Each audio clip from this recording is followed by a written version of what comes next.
Good morning, everyone. It's great to see so many people in a room together at the same time. It's been 3 years, 2019, since we last had an Unreal Fest in Raleigh. So it's really fantastic we were all able to get back together again. How was the keynote? I didn't see it. Good? Yeah? Excellent. Great. And it ran on a bit late, which made Stephan and Kim's jobs a little bit more difficult because they had only 10 minutes to get here and get set up. So kudos to you guys. A couple of quick housekeeping points. The signs outside should have reminded you, but this session is being filmed. So again, just to remind you of that. It will be released at a later date over the next couple of weeks. So anything you've missed in the sessions, you can watch at your own leisure in the comfort of your own home in the next couple of weeks. If you want to stay for the next session, you're more than welcome to do so. We will have our scanning team come in and just rescan your badges. So we'll work that out at the end. We just need to keep a track of who's in and who's out. So, but you are more than welcome to stay for as many sessions as you like. Lunch is at 12:30 on the ground floor. If you've been to an Epic event before, you know that we feed you well. We make sure you're watered. We look after you. So trust us on doing that. And that's it for me. Without further ado, please put your hands together and welcome to the stage, Kim and Stephan.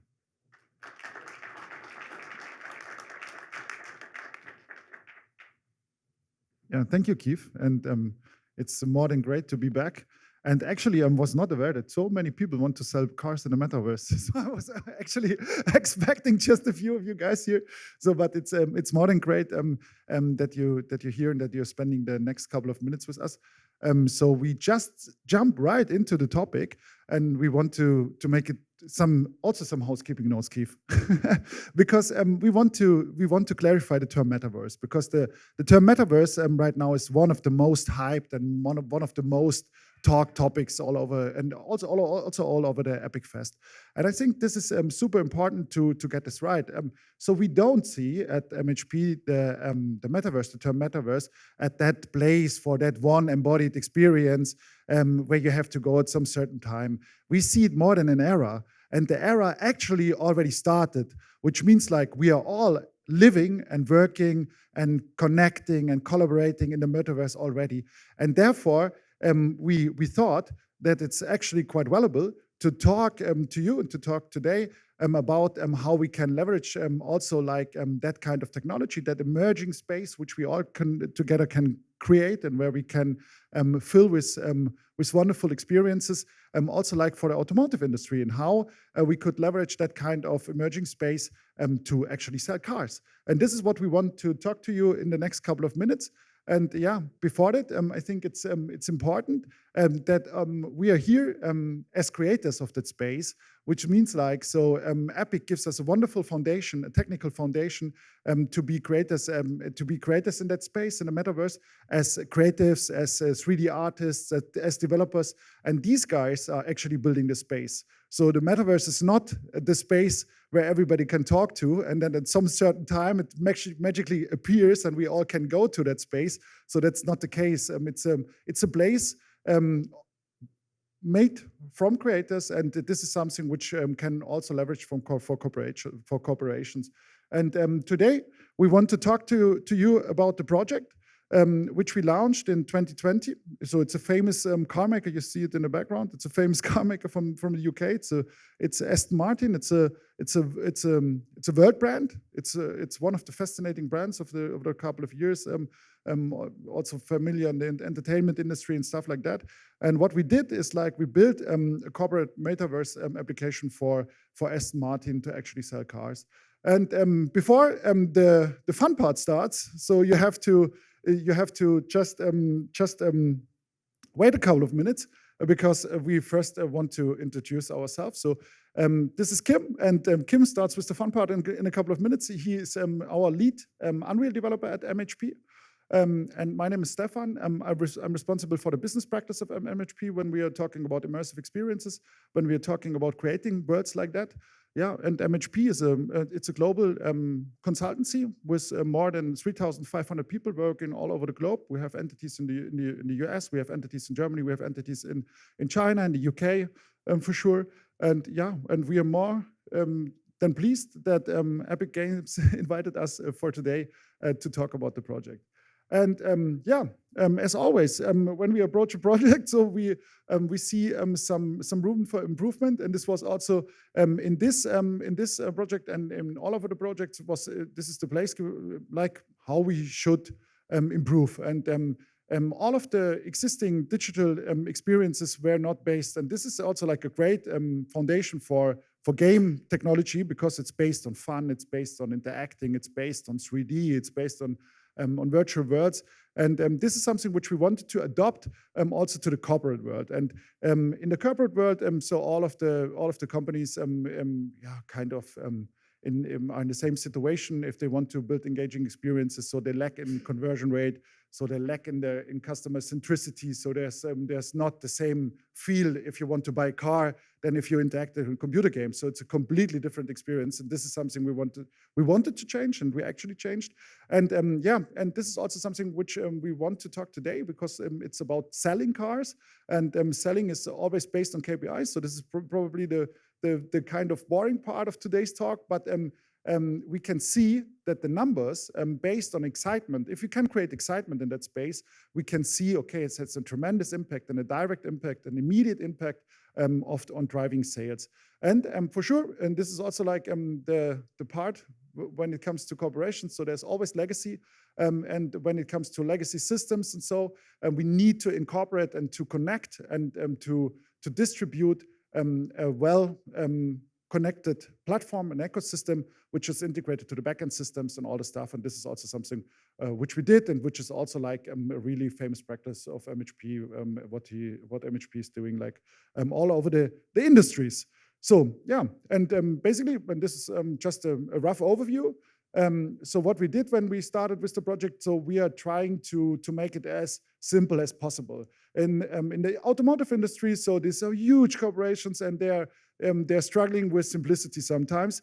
And in that case, we had the great chance to start basically as a greenfield approach with this project, and which means like we put one central core for all of content-related experiences. And this is something which we called the platform, the Elastic Content Platform, or the corporate Metaverse platform for Aston Martin, where all of their content experiences are made from. And I think this is a quite tremendous change. So we're talking about like 10, 15 years, everybody was talking about cloud. Then if you go way further back in time, everybody was talking about CRM systems. And now content becomes much more important for all of the different use cases you wanted to approach as an OEM. For sure, the car configurator is one of the major sales tools and engagement tools for all of our clients. I think this is pretty sure. But besides that, it's always lacking in personalization. We wanted to create really personalized experiences which are engaging, which are exciting ways, which are basically the same fun to play as to play a computer game. And this was the idea, to establish one integrated platform at the client, which they can leverage all of their content experiences. So you can, at every touch point in a digital showroom, on the web configurator, on landing pages, on visualizer modules on the website, you can interact with personalized content experiences. And I think this is a game changer, and this is something which will be quite commodity in all of the corporations in the next couple of years. So this is something which changes the industry. And probably Kim and I and the team, we are some kind of ambassadors, trying to emphasize how important that is, because in a couple of years it might be too late to jump on this train.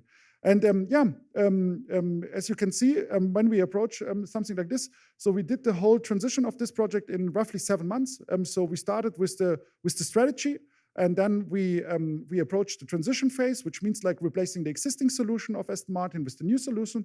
And then after the transition phase, we are right in an execution phase, which means like we are improving continuous improvements, continuous deployments, continuous feature rollouts, new content experiences which will be rolled out. And this is exactly the way we approach a project like this.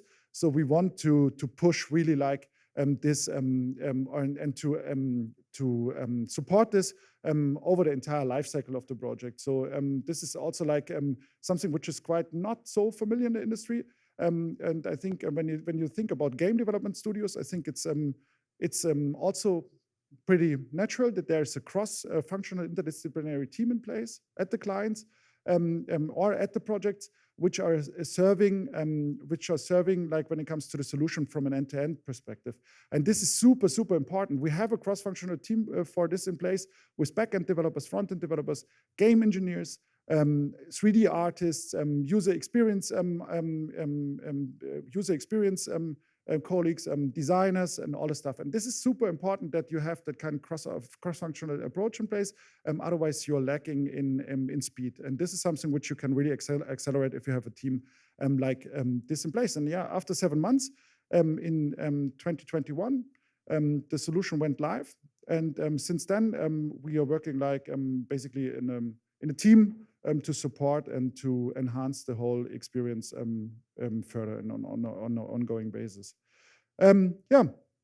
So what was the challenges? And again, just the nitty-gritty boring part until Kim is rocking the show when it comes to the actual technical approach. I think most of the topics are already bespoke, but I wanted to emphasize that we are dealing at automotive OEMs with various stakeholders. And this is super, super important when you think about the complexity of a project like this. We are basically building a B2B2C solution, which means like we are building a solution for an OEM, and the OEM is selling this solution to their dealerships, and the dealers has to be engaged in the solution because these are the people actually selling the cars, and we are just empowering them, providing them the tools to sell cars. And then besides that, they're the client, and actually we are building like an application for the client. We are not building an application for the automotive company. So if it's not work at the client interface, the whole idea, the whole solution is going to fail. And this has to be so clear, and this is exactly the same approach like developing like a computer game. So if you're developing a game, you're directly interacting with your community. And this is exactly the approach which we are putting in each of our projects, and which was the core in the value which we wanted to provide here as well. And then again, we are always, and this is also like the overarching goal when it comes to approaching metaverse experiences, but because the metaverse is all about interacting, human interactions in a digital space. So this is per definition the metaverse, and therefore if you're in a Teams call, you can discuss, but you're actually in a metaverse, and but you're doing something different, like with a VR class. So this is just another use case. So there are various use cases when it comes to metaverse experiences, and I think one of the most important use cases that you make it the interaction between humans in a digital space as fun, as engaging, and as simple as possible. And these were the challenges which we faced. The whole diverse solutioning stuff which was already there, like legacy and stuff like that. And on the other hand, to put really the customer experience, really the value to create the solution where you can interact with each other in a corporate metaverse into place. So this was basically the idea here. And now, and this is also like the last slide, and I think maybe it's important. So this is actually the former CEO of Aston Martin. It's Tobias Moers, which stated in a Financial Times interview in their annual shareholder meeting in 2021 that they could improve just by the solution the upselling of each car, of the variants of the options which were not visible previously by 15%, and for an OEM this is more than significant. So if you're thinking about a high volume, low margin business, then this is something which is a game changer, and this is just the beginning. The beginning is now, and we're talking about a state and a matter of fact that these systems are going to sell cars in the future. And we're seeing like the glimpse of the future right now, because we are experiencing that kind of all of these kind of metrics were immediately better and improved, also like in terms of the engagement, and even when it comes to the dealers were so satisfied with the new system, because now there was for the first time the chance to present options and really like high priced options which they couldn't showcase in a visual benefit and a visual manner before. And this was kind of pushing the whole organization forwards to the digital solutions. And later on, we're going to show you some real use cases which we implemented. But before that, I would say enough from me. I'm going to hand over to Kim. And Kim is sharing now some technical insights. I hope you're not only like the salespersons here in the room, so you not only want to sell cars, you also want to build Unreal experiences based on the learnings which we had in the project. And I think this is something which Kim now can show you. And then at the end, we're going to look at some use cases, and then we are happy for the Q&A. So let's go, Kim. Thank you, Stephan. So I'm not quite sure if I'm really doing the fun part, but I hope maybe this was already the fun. So yeah, like Stephan said, I will talk a bit more about the technical aspects, how we integrated the solution, and how we found solutions for the challenges we faced. So our approach to the project was quite straightforward. We had multiple touch points we had to serve and deliver content for. So in the configurator itself, we have an interactive real-time streaming mode where the customer can see all details of their car in an interactive manner delivered via a live web stream. But there's also a on-demand image mode where we generate images of the car for all kinds of perspectives, for the main configurator view, but also for thumbnails and for the PDF extract the user can generate on demand as the user requested them. So we don't do any kind of pre-production of images. We don't render like millions of images or layer stacks before release a actual car. We do that as the user requests them. And this, and also the third touch point we serve is highly customized content that's requested by our customer or our client Aston Martin individually. And there we use just editor tools to generate sequences, animations, videos, all kind of the stuff. But we use one single content stream and one single Unreal project for all of these touch points. So all of the content is always aligned. We always have the same models, the same updates we integrate for all of these streams. And this helps us greatly to reduce overhead in testing, in deployment, in building the application, because we really just have a single executable, a single package project that we push into the cloud and that serves multiple purposes. And this allows us to have very short iteration times. We can push updates for like smaller model changes, something like this, within 1 week. So from customer request to actually putting it online, we can do that in 1 week. And this really shows that we have a living application that changes in feature set, this changes in the content we deliver. I will talk mostly about this on-demand image generation because the real-time streaming solution is really straightforward. And the last couple of years, there have been plenty of real-time configurators or other projects put into the cloud. If your project runs on your workstation, it pretty much runs in the cloud as well. And the tools from Epic and other vendors really help here. But this on-demand image rendering was more of a novel approach we tackled here. So there are new challenges we had to find solutions for. One of them was consistent image quality. We didn't want to see any kind of ghosting, flickering between images. The customer shouldn't really know that there's a full image rendered for their request individually. Also, of course, we want to deliver, as always, state-of-the-art visual quality. That's really important also for the dealer, because if they don't have their car on site, they really have to show all the details, the material, how it feels, or how it's supposed to feel to the customer. Most importantly, one of the most crucial challenges actually is latency. Because we don't do any pre-production, the user or our Unreal application renders an image as the user requests them. And the user is not supposed to wait around for this image to be delivered to them. They're not supposed to know that the image was not there before they click the button.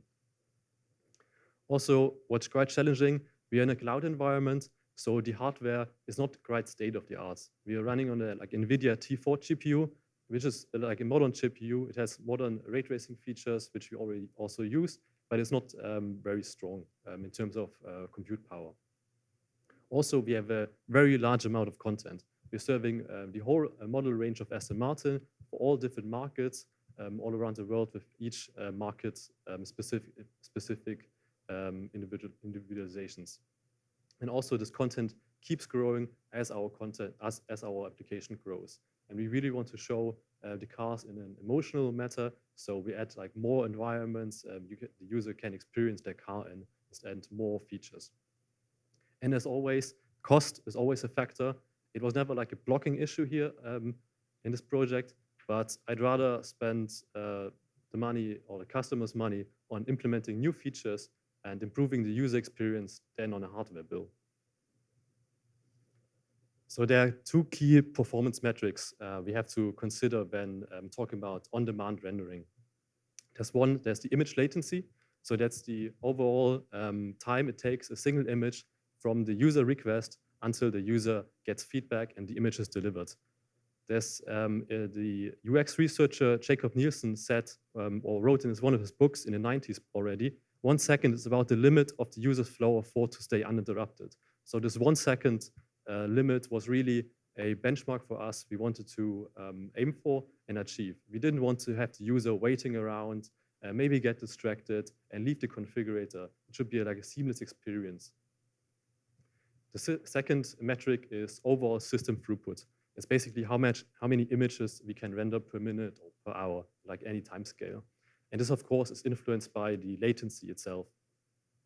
But this metric can easily scale up in the cloud by simply allocating more resources, more instances.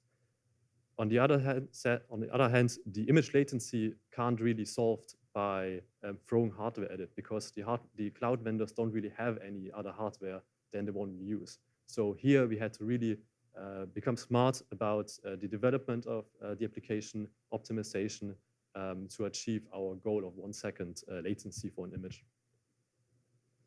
So yeah, like I said, it will be a bit more technical. I hope you all can follow. Rendering an image, we can split this up in roughly like 3 steps. There's the scene setup, where we load the car, load the environment, do all the setup that we have the actual user's request visible. Then there's the actual rendering process, and finally some image processing. We compress the image and then send it out to the user. And you can see the largest part, the biggest split here is the image rendering. But it wasn't always the case. When you started the project, the scene setup and also the image processing took a much larger share of the time. And our rendering budget was much smaller. But as we optimized, or we tried to maximize the budget on rendering, because this is where actually the visual representation of the car is made.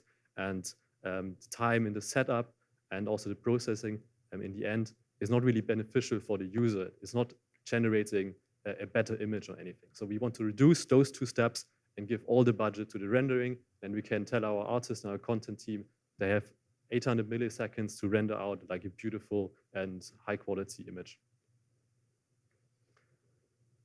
Yeah, the scene setup can be split up in roughly 4 parts.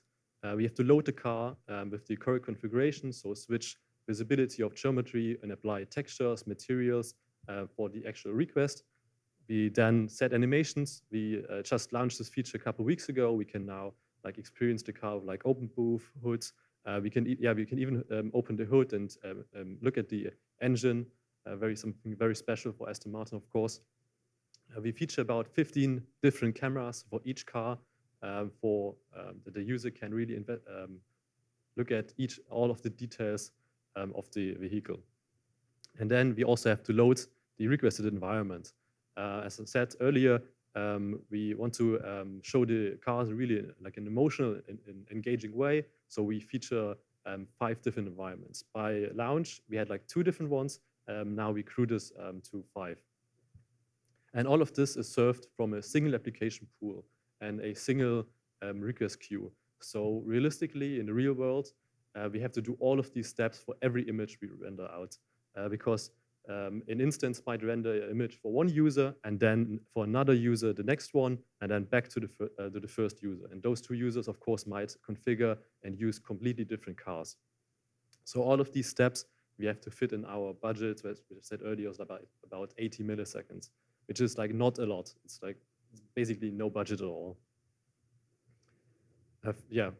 Now I will go through some steps we took to optimize and actually achieve this budget. Some very obvious but crucial parts we did in the beginning was eliminating any kind of delay functions we use.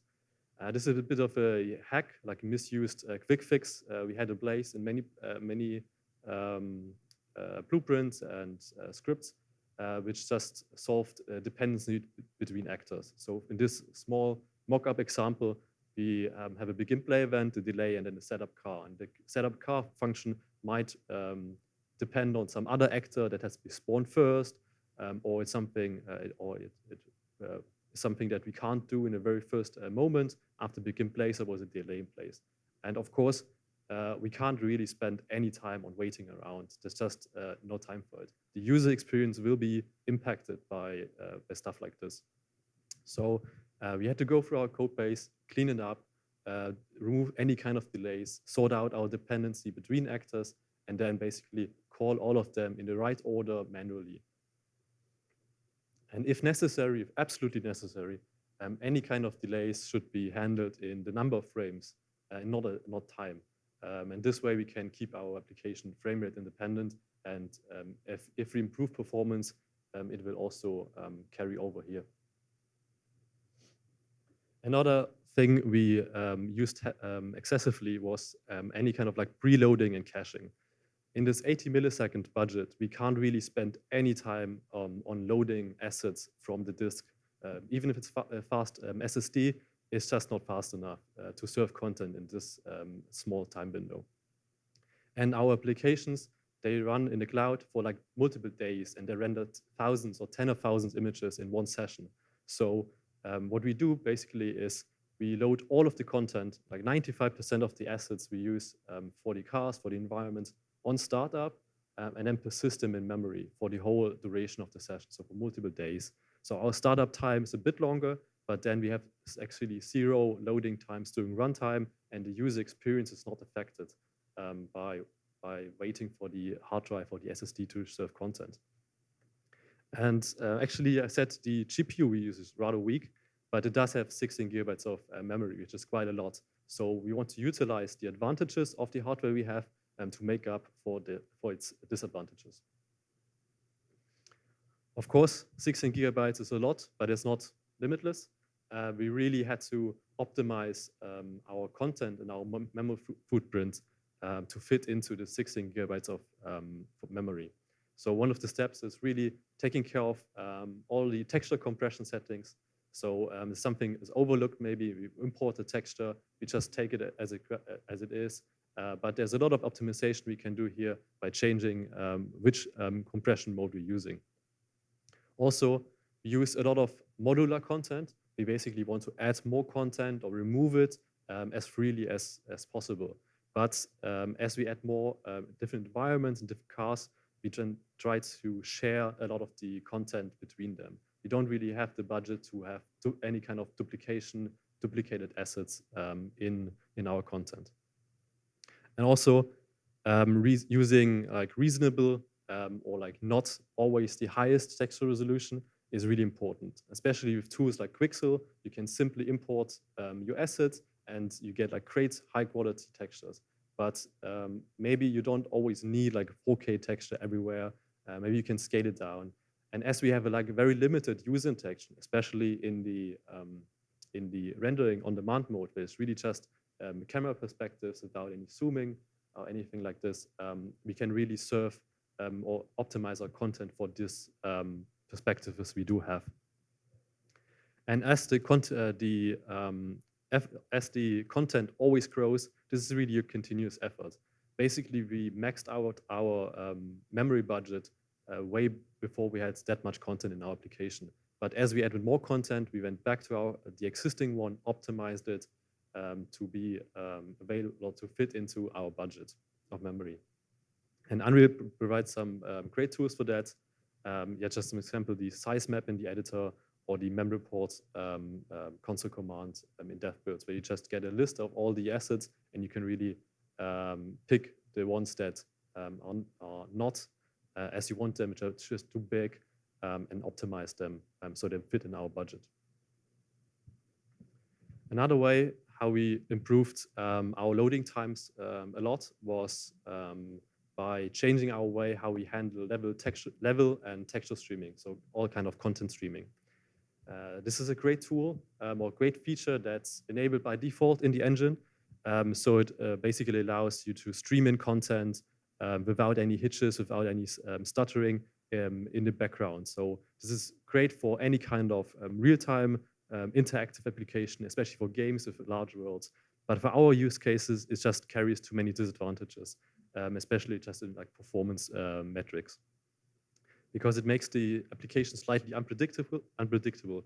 Especially with texture streaming, we don't really know when all the textures are fully streamed in, and we always want to create the perfect or like a consistent image. So we can't really rely on any kind of streaming happening in the background without our control. And there are ways to actually have some control over this by flushing the streaming pool. You can even do it really fine-grained, but this again carries some performance overhead.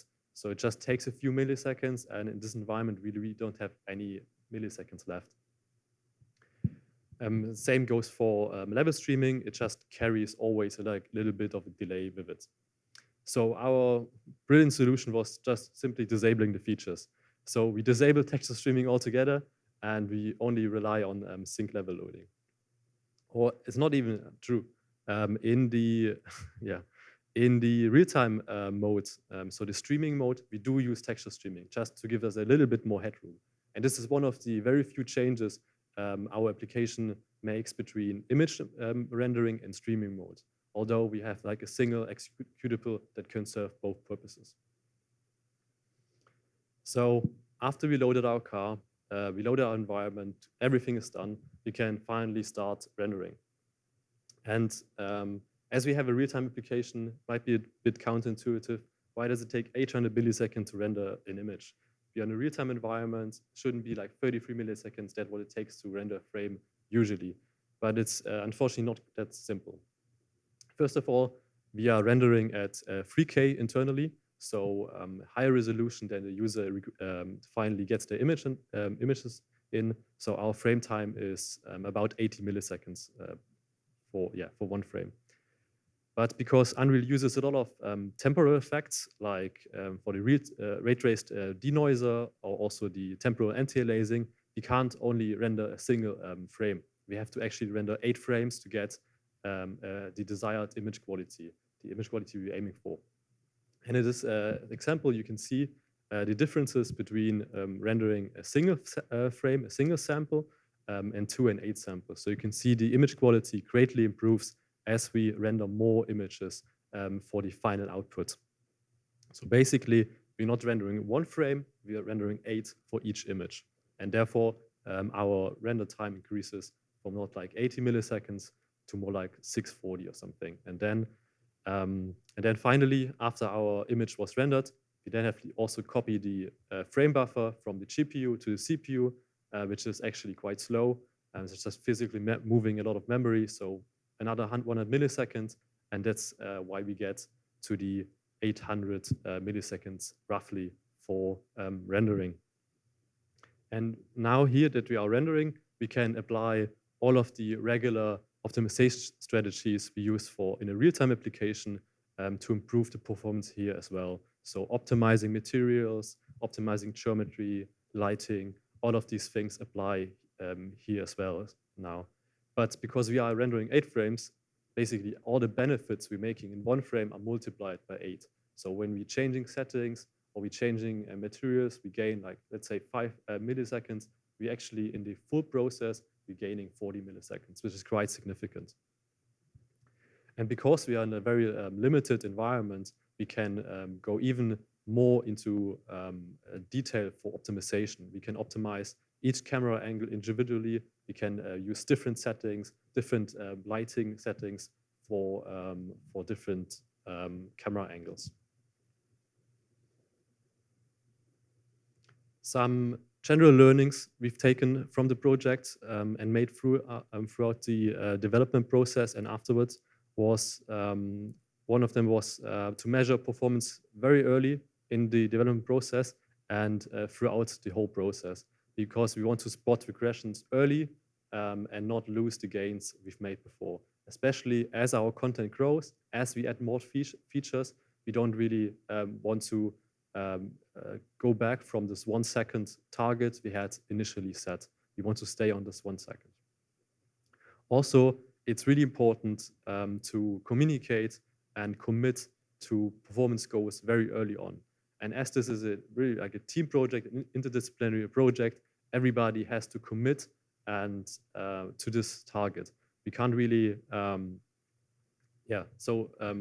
me, for my job as a developer, is it to get the artist and the content team the biggest rendering budgets they can get.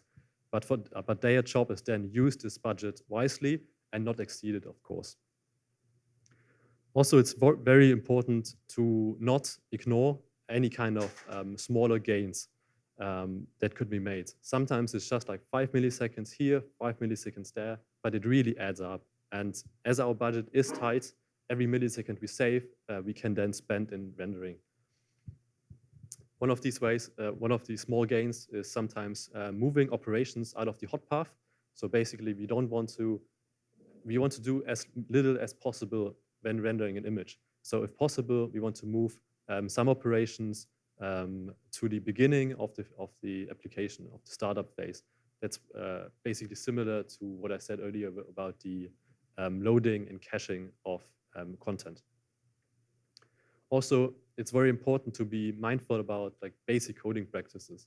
I think this is something we sometimes forget in the enterprise world, where we have like big workstations, big rigs. It's not that important if an application loads half a second longer, half a second less. It's all right. But here we are on a tight budget. We can't lose anything. So copying large amounts of data should be avoided. Passing strings, basically any kind of slow operation, which is just taught in like basic programming, but yeah, can be forgotten in the real world when deadlines are tight. And also, it's really handy to know about the engine internals, know about how rendering works, the rendering pipeline, the engine loop, actor lifecycle, all of these things that Unreal abstracts away from us, that makes it easier to develop, but also easy to make mistakes, because we might not think about these internals in the very beginning, but they can lead to bugs, there can be performance issues because you don't really know what's happening. So sometimes it's just really nice to go through the source code, look what's actually happening, why something is crashing, or like why the engine is doing something that produces a crash, and then we can work around these engine internal pipelines. A small look into the future. We are currently on Unreal 4.27 and we use ray tracing. And we really like the results we're getting here. The performance is within our budget. It looks great, especially ray tracing reflections. They made the rendering much more realistic, much better quality. But of course, everybody's talking about Unreal 5 now, and Lumen especially, which can push this even further. And Lumen is great because the performance scaling is very wide, so it offers us a lot of flexibility to have trade-offs between cost and quality that we want to achieve. And our first initial tests showed us that hardware ray tracing, so basically the highest quality mode in Lumen, with global illumination is within our performance budget. Especially 5.1 made big improvements there. But there's a bit of a drawback here. Lumen uses caching a lot to achieve its performance goal and the visual quality. And this is not something we can really have in our application. We can't really wait for the Lumen cache to be filled and to update it. We want to render as soon as possible without any waiting times. So this is something, this is a bit of a challenge we have to find a solution for and have to work around. And then maybe further into the future, path tracing. This is, of course, something very interesting. it would then offer us to really achieve quality of traditional offline renderers in Unreal in a hopefully very tight budget. But of course, at the moment, it is completely out of reach. I think we are off the budget by like factor of 20 or something. But as the hardware improves and as software improves, this might be an option in the coming years. But of course, because we have this split application which has real-time streaming and the image rendering, it will be hard to put path tracing into a mix here. Maybe we have to rely on non-path traced mode for the real-time mode, and then do path tracing for the images, something like this. But yeah, like I said, it's something that's more for the coming years to be explored. Yeah, thank you, Kim. I think this was important. I think this session was also like in that kind of hybrid mode that we're talking about the business goals first, and now we had the chance to really look under the hood. This is something which you don't see as a user of the application, as an brand enthusiast, as a prospect client of the car manufacturers. But this is going on under the hood, and this is important. And this is what I wanted to emphasize right in the beginning. Developers, 3D artists, and user experience architects are building the metaverse. And then if you have that kind of team in place, it's super important that it's not that common model which you can go like which you did it like a couple of years before, that you go hand it over to an agency and you can expect you're getting these results back, because it's crucial to have an interdisciplinary team in place based on experience architects, developers, 3D artists, data pipelining. Everything needs to come out of one hand, out of one team, and then is creating. And in this team, there is the value created, which the client at the end is experiencing at the various touch points. And I think this is the general learning that we are basically building computer games, metaverse experiences, but with a different purpose. It's not about the joy of gaming, it's the joy of interacting with a product. And I think this is much more important to put this in the core of our clients to really serve that need. Because that need, and since the gaming community, we learned it in this morning keynote, it's more than 3 billion people on the world is playing games. And I think the demand of that kind of user experience, which is delivered out of one hand, out of one team, is rising. So at the end, and then we are going over to the Q&A session. We wanted to showcase you guys, and thanks for giving us your time. A streamed metaverse experience, which we recently rolled out at Aston Martin. It's called a one-to-one buying experience, and therefore we are not leveraging the image on demand technology. We're going for our WebRTC streaming, so they're experiencing like really like a virtual showroom on a remote basis. And this is something which we did with our partner Monkeyway, who delivered us the streaming as a service stack. And this is something which we implement. And maybe Kim, you go next, and then we can have a look. And then we are really looking forward to your questions, guys. Thank you.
you.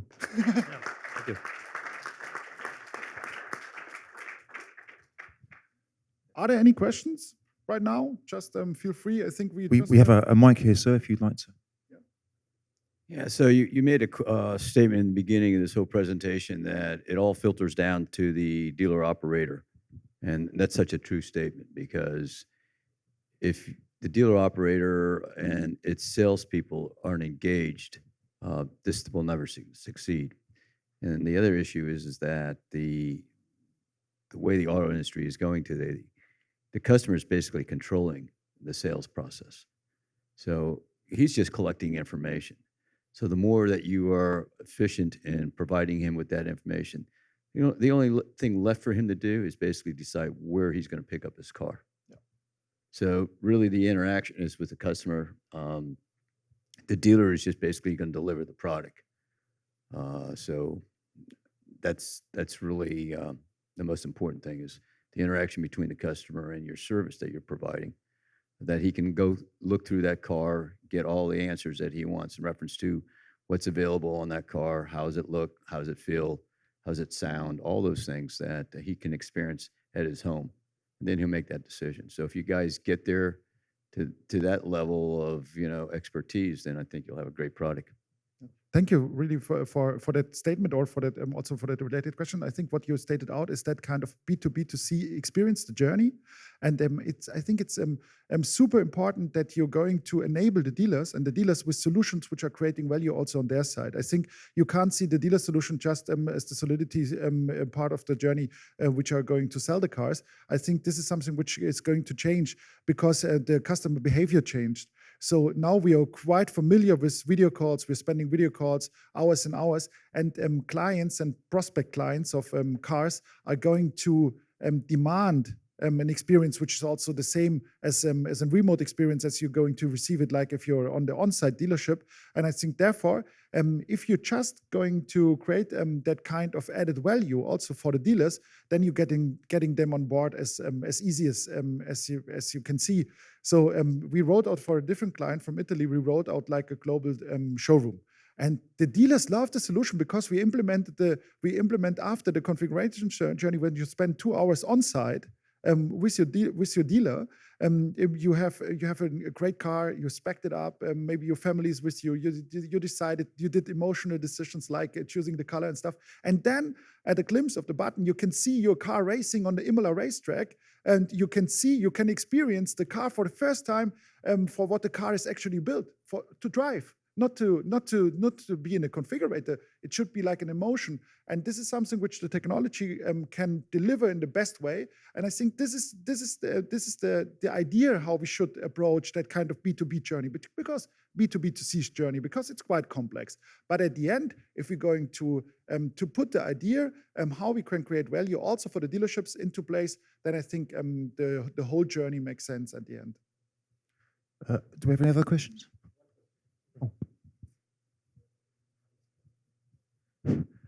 Very nice work, fantastic work. Compliments to both of you. My two questions: what CAD software were used for the car modeling? And second is that, did you face any challenge taking any native CAD data into the Unreal Engine, and how fix it? I answer this second question first.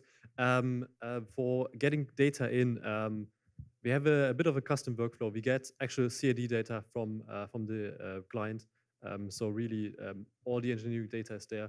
Then we do some cleanup, and then we import it from 3ds Max in Unreal. And this is really a seamless process. It works really fast, and this is a process we came up with that works fast for us and for the customer. But Unreal has a lot of nowadays. There's like the whole datasmith pipeline. There's really no boundary anymore to import 3D data in Unreal. And that's really important, because we have those shorter duration times. We can deliver and update the cloud platform really quickly. So we also have to have a really quick pipeline before that, because we lose the speeds if the pipeline is too slow. But we have like a very straightforward pipeline set up from CAD to tesslated 3D data, and then into Unreal with the various importer tools there are. So it's a very seamless process. And the first question sorry, I didn't. Which software were you going to use for bringing assets to? Yeah. That's all. For the cat mouse, oh yeah, like I said, we use 3ds Max a lot, and I'm not quite sure actually which software we use for the tessellation. I'm sorry, I'm not the content guy. I'm sorry, I can't tell. But the intermediate step is 3ds Max, where we then import the data, we clean up, we delete like all the data we don't need, and then to Unreal. 3D Max will be surely in between the CAD and the Unreal Engine. Maybe native format, maybe something else. Yeah, exactly. Yeah. Hi guys. I think you can also, if you want to, maybe there's also like a mic. I think you can also go there, and then I think we don't have to arrange, and you can line up everybody who wants to ask a question. Sorry for that.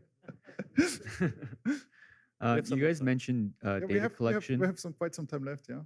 You guys mentioned data collection techniques, and somehow you encountered challenges in the process. Can you talk a little bit more about what kinds of data you're collecting? Are you collecting data within the actual Unreal experience, and how you guys are doing that?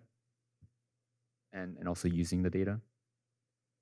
You mean the user data, or like for measuring KPIs, or? Both. Both. So all of the data collection we do in terms of like user interaction, KPIs and stuff like this, is happening outside of Unreal through the front end the user interacts with.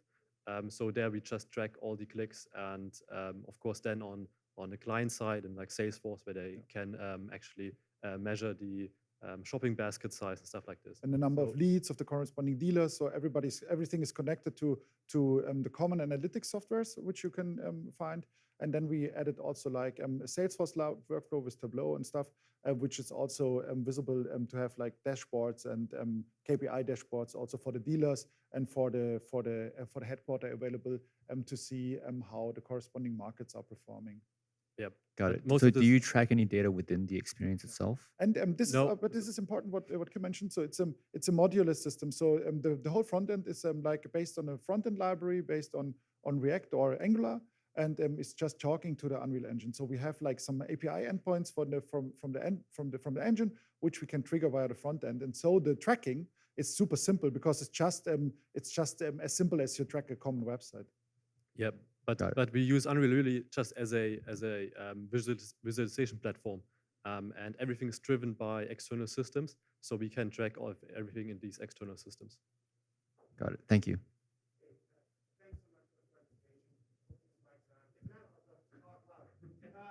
Is it?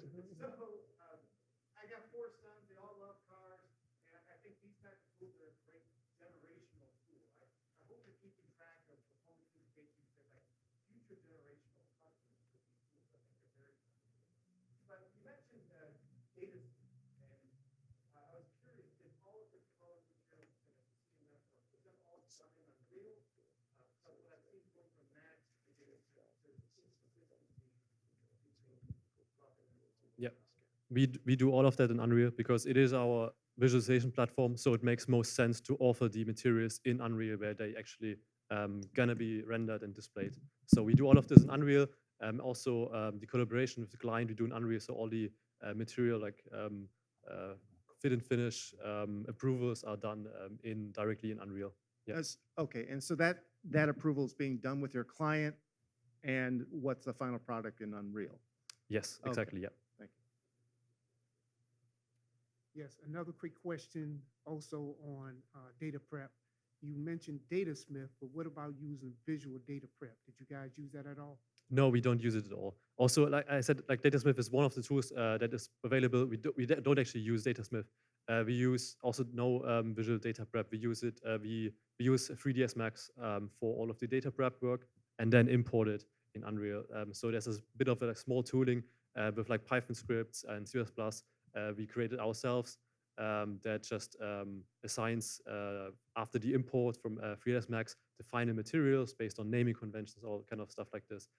But the actual preparation is done in 3ds Max. Thank you.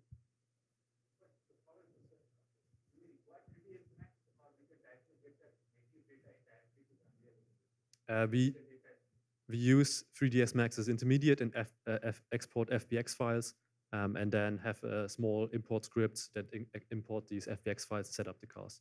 So there was some custom development in terms of scripting going on there. Hey, how's it going? Back in 2020, I won a mega grant for a project that's similar kind of to this, and I talked with you a bit on LinkedIn about it, I think last year or something like that. My question is, how did you get the environments to look the way they do in the video? I hope you mean like that good. Yeah, like, is it photogrammetry or is it scanning stuff and So pixel assets? we basically, you always use like a photosphere as a base. Right. So it's a real shooting. It was like a real location that was shot, a photosphere, and then we use some planar like mapping of the sphere onto geometry. Oh, so you and- just project all the Yes, textures onto. and then we enhance it with 3D assets. So for like all the close-up stuff, we then add like real 3D assets imported from Quixel, Megascan, stuff like this, to get for all the close-ups, like 10 meters around the car, like the really 3D feel, and also like trees or something, to have it really look good and look 3D and not like a photosphere. Right, but it's a right. mixed, It's all flat. mixed approach. Yeah. And this is also something which we're going to have like a huge expectation concerning Unreal 5, because we think when we can generate full CG environments, so the level of immersion is even getting better. So we have some projects already running, test projects already running on 5. And what we can see there when it comes to environments, it's getting to the next level. So this is also like with the dynamic lighting of the scene and stuff like that. So this is going to improve the immersion of the whole environment experience a lot. I've literally been testing stuff, trying to scan with my phone, just like walking around scanning stuff. One quick other question: is the UI all inside UMG? Yeah. They're all like No, it's not. No, Like no. we do not know. There's no UI in Unreal. We like Stephan said, we use a web-based Angular frontend that's sitting above it, and that's we use for the UI. Everything is based on it's a headless API which we're leveraging there for the front end library, and we have a well documented the front end library which you can connect to the Unreal. So to Unreal, so which we already have something in place in other projects where we have like some moving hotspots on the car, so you can click on the car handle to open the door and stuff like that. And we're getting always like the location, how it's called, the location data out of the scene back to the front end. But the dot and the action module on the website is actually like just a regular Angular or React. Sorry, yeah. Stephan, Kim, we are out of time, but these guys will be hanging around and they'll be around for the next few days. So please, if you see them in the corridor, the hallways, corridors, dining room, grab them, ask the questions, keep them busy. But for one last time, Kim, Stephan, thank you very much for your presentation. Thank you. Thank you.